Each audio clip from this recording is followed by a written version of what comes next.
আজকে একটা অন্যরকম দিন। কি হচ্ছে?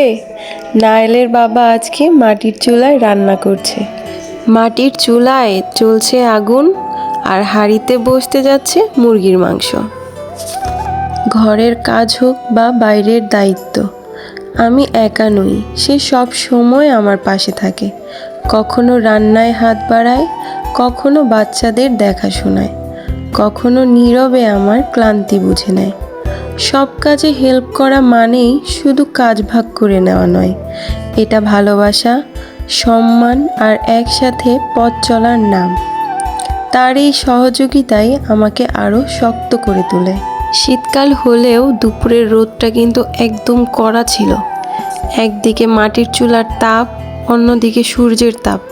রান্না করতে কিন্তু অনেক কষ্ট হচ্ছিল, তারপরেও সে খুশি মনে রান্না করছিল সবার জন্য। অন্য কারো হাতের রান্না খেতে কিন্তু আমার অনেক ভালো লাগে। সব সময় কি নিজের হাতের রান্না ভালো লাগে বলেন? তরকারির কালারটা কিন্তু বেশ হয়েছিল, বোঝাই যাচ্ছে খেতেও ভালোই হবে। তো ভালো থাকবেন সবাই।